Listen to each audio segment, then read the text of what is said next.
Hi, Heather here from Creative Kiwi. Thanks for joining me watching this video on how we make our extra large double dressed in placemat. Let's say that in one sentence. I'm calling it the extra large placemat because we've already done a double dressed in coaster topper in the hoop about 3 or 4 years ago. That was made in 4 hoopings. Now these ones are made in 8 segments, so 9 hoopings, but you can see the sizes there. That's the 5x7 hoop with the knife and fork there, and you can see that's a 14-inch placemat. So because you've obviously got the more hoopings, you've got a much larger finished design. So the florally one I've got there was made in the 9x9 hoop, and that's huge. That's 24 inches. Now the one, or the sample I'm showing here is got the 4th of July slant on it, and it's made, each petal or each segment has the 2 colours, so you can see there I've got the white and the red, or the white and the blue. You can also, I've included a faster design, which is just what I call one fabric, one thread, and that's where you have one piece of fabric for each segment, and it just zips right through, so it's much faster.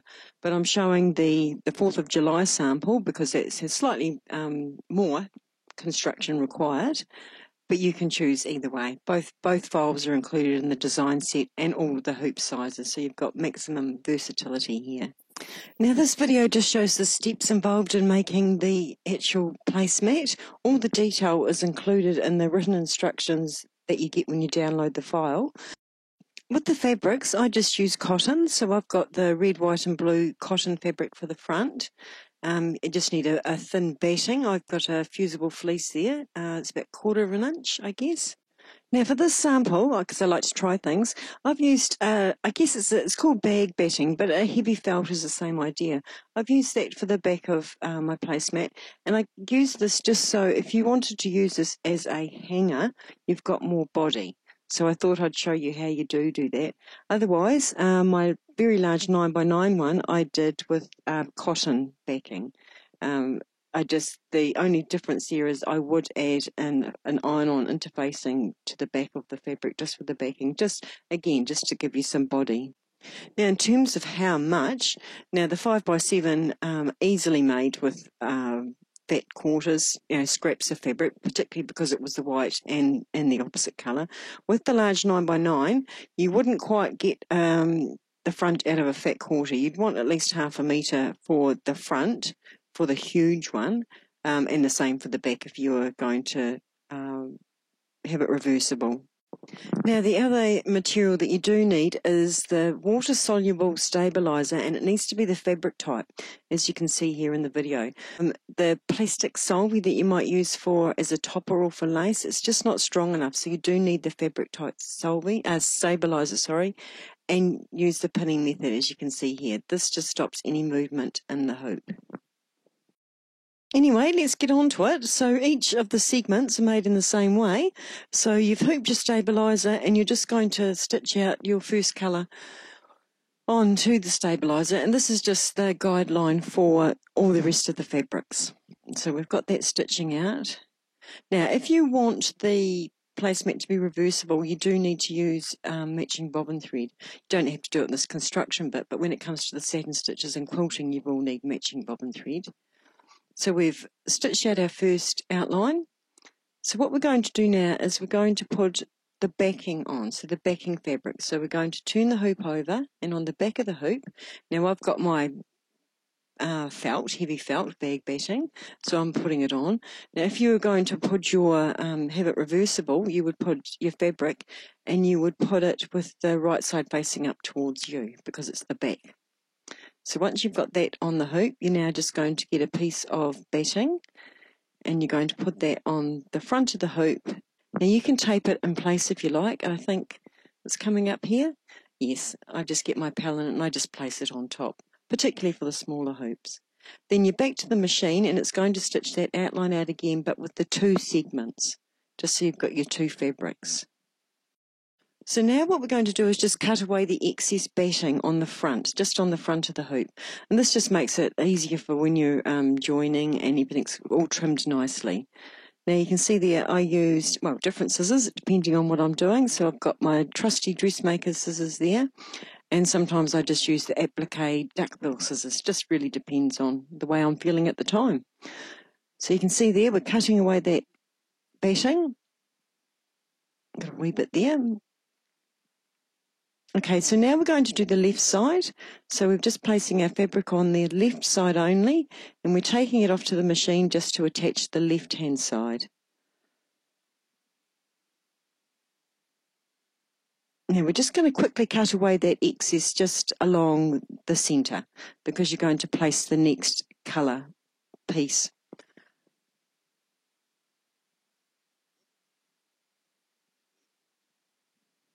And you can see there I've got my duckbill scissors in there. Now you could take the hoop completely away from the machine. It's a bit naughty me doing it like that, but that is how I do it. So the next step would be to place the right-hand side colour. So there we go, we've got the red. So for this 4th of July one, I think I do 6 white and red and 2 blue and white. But anyway, the next step is just to attach that second piece of fabric.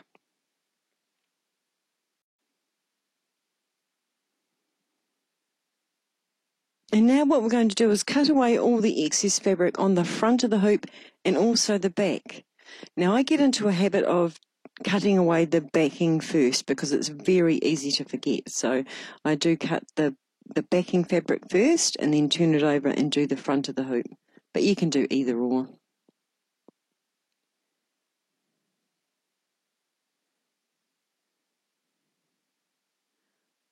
And now we're just, as I say, cutting the front of the hoop. And there's the duckbill scissors going. Now what I've done, because we've got the contrast colours, I've actually created the 2-colour version so that you can have 2 different colours of quilting. So for the white fabric you can use white thread, and then for the rest of the segment you use the red thread. So what we've got here is we're just stitching that the quilting on the white fabric. Now I have a white bobbin in the machine for this bit.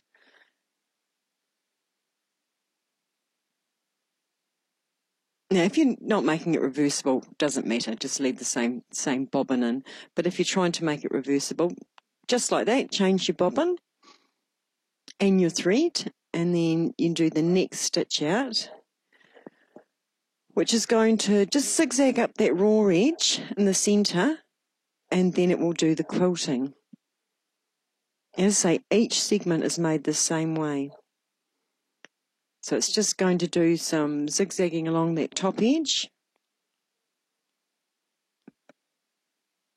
and the satin stitch. So we do the start of the satin stitch.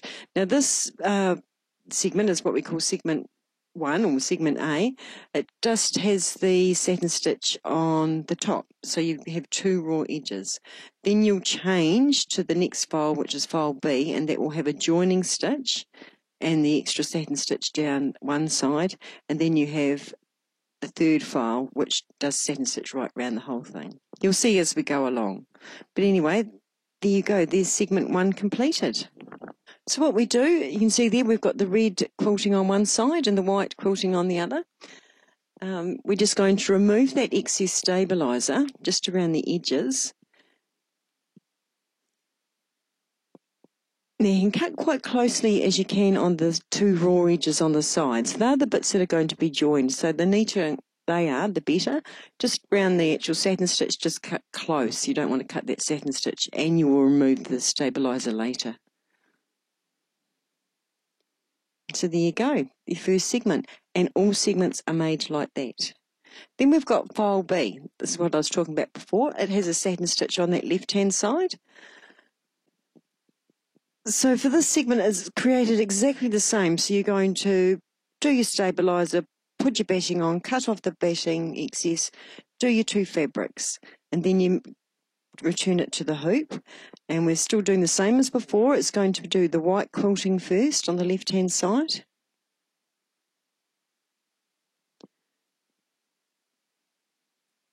Now then we're going to join. So what we do is we get our completed piece and we're going to join it to the left-hand side.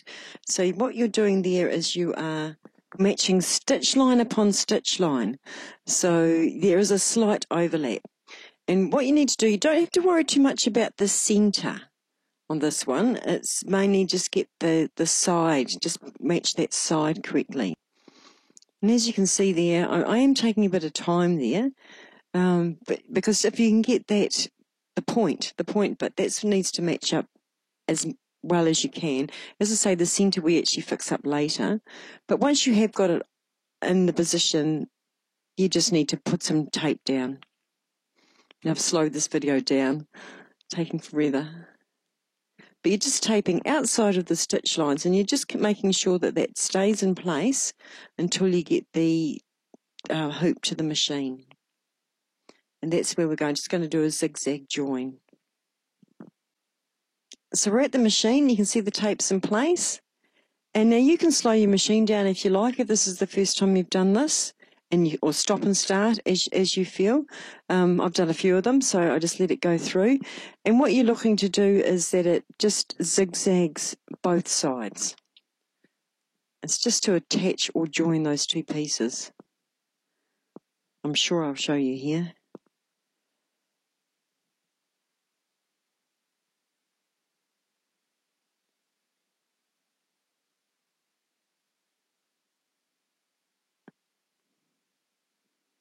It's hard to see, but you can see that the zigzag has covered both sides. Now that's a good join. You're happy with that? So then you can carry on. And really it's just the last colour, which just basically goes back up again, and it does the satin stitch edge, including back down that left-hand side. And it does the quilting and finishes the top. Magic of video. So there we go. That's your second segment completed. And you're just going to keep doing that till you get round to the end. It's always the same. You're joining on the left and following exactly the same steps. So as you can see there, I'm just cutting away that excess stabilizer, doing it closer on that right-hand side because you're going to join the next piece to that eventually, and just sort of close as you can to that stabilizer. So there's number 2. Now you're just going to repeat that. So you're still using file B and you're doing exactly the same steps. So you can see there you're just joining on the left-hand side. Now if you're doing the 4th of July one, I think it comes up, yeah, that's when I changed on the 7th segment. I've changed to the white and the blue. And then you've just, when you get to the final one, you're going to change the file to file C. And it stitches exactly the same as before. So you're just going to do your stabilizers, your fabrics, your quilting, everything's the same. The only difference is at this point you're going to join, but we're going to join on the right-hand side this time. So just as before, you're just going to go along matching stitch line upon stitch line and just taping it in place.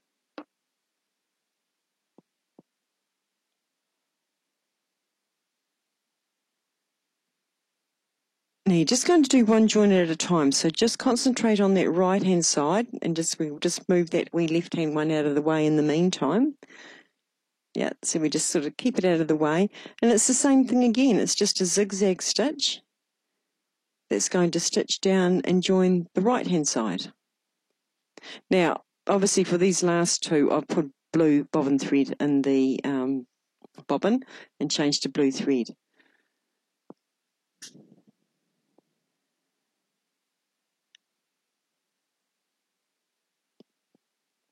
So there we go, we've got the right side joined.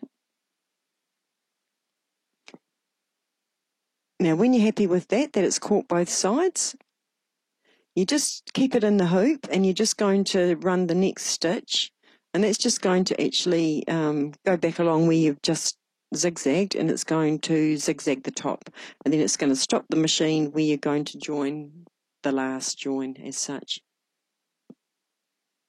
which is the same as all the others that you've done. But yeah, just keep an eye on the left side. You don't want to get it caught at that point after you've done all this work. And so now again, just exactly as we did before, we're going to join that right hand side piece.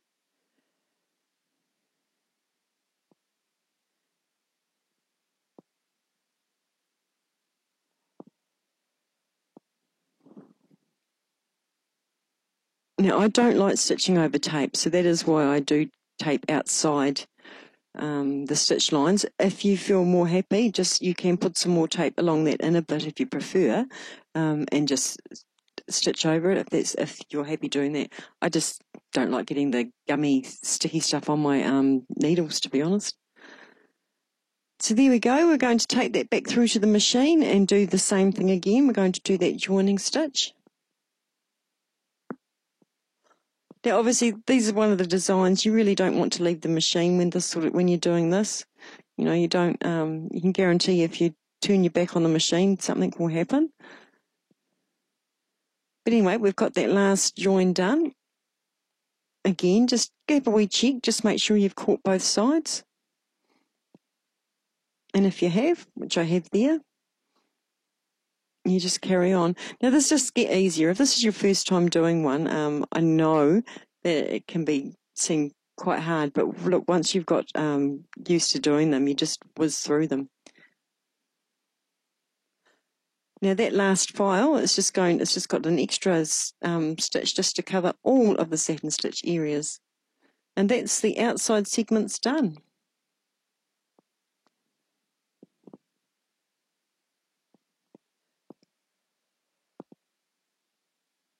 Now you're going to choose your centre. So I've got sample one. I think there's 5 different USA style designs that goes with this, or you can put your own embroidery design on the centre. I think my large one, I just left it plain because I used the fabric. So anyway, we've got the stabiliser hooped. We've stitched our first outline, which has these 4 guidelines on them. Now, particularly obviously for this one, because you want to have your blue and white on the top left corner, you match it up like that. Otherwise, if you've got any fabric, you just can match any points. But you're matching that you've got the left and right, top and bottom, and that it's kind of central. So you've got the same gap or same width guideline on both sides, because that's obviously the centre of the design. And we're just going to tape it in place, and you'll see here I do some manoeuvring so I don't stitch over the tape. So the taping's just to so there's no movement while you get the hoop to the machine. Right, so now what we're going to do is stitch the centre. Now you'll see that it's bigger than the hole, and what we've done is it's just some of our later ones we've done like that. Obviously, as you join, you can get differences in that centre.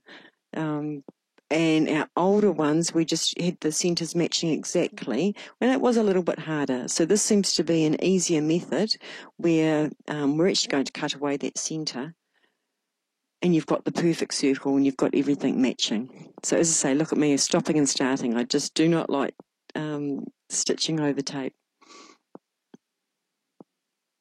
So that's just a guideline there. So what's going to happen is that's how big your centre is going to be. But what we're going to do now is take it away from the hoop, and we're going to cut out that centre portion.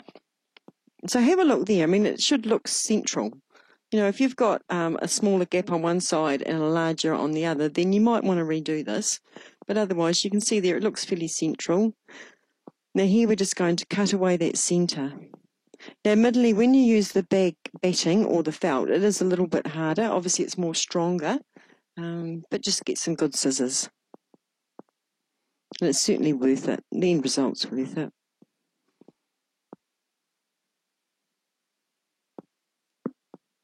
So there you go. We're just cutting away that inner, and that's just to remove bulk, really. And now we're ready to do our centre. So we place our batting, a piece of batting, and our fabric, mine's white, over that and tape it in. And then we're back to the machine, and we're just going to attach the front. So at this point we haven't done any backing, we're just doing the front. And we've done it like this so, you know, you can put an embroidery design on the front and still have a clean back. If you weren't going to put any design on the front, or you're just going to do this quilting, you could have added your backing fabric at the beginning. Anyway, I've just whizzed through the different stitching. So we've got, it's initially a crosshatch quilting, and then we've got the 4th of July design. Let's say you can put whatever design you would like on there. So you've done that. Now this is how I do the back. Now you could backing, I'm just floating it underneath the hoop. Okay, so I can have a look and I can see that my fabric is covering the back. And you would have the wrong side of fabric facing the hoop. Now you could remove your hoop and tape it on the back as we've done on all the others, but at this point I just find it easier to float that fabric under the back.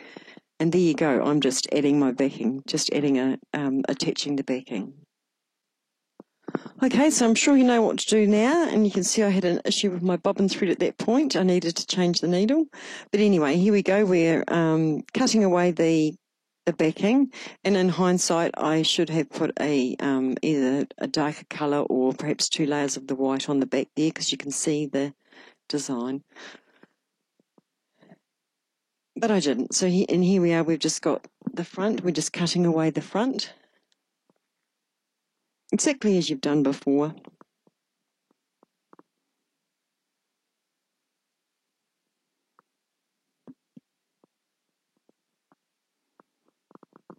And you're so close to the finishing line because there's just one colour left now.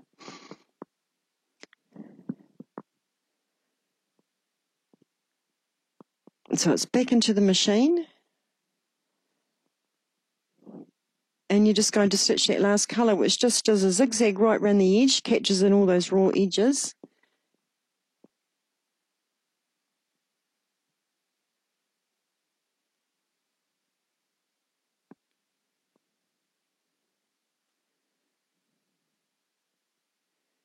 And then that will carry on and just do the satin stitch edge and the decorative stitch. So there you go, magic of video. And that's it, that's your placemat made.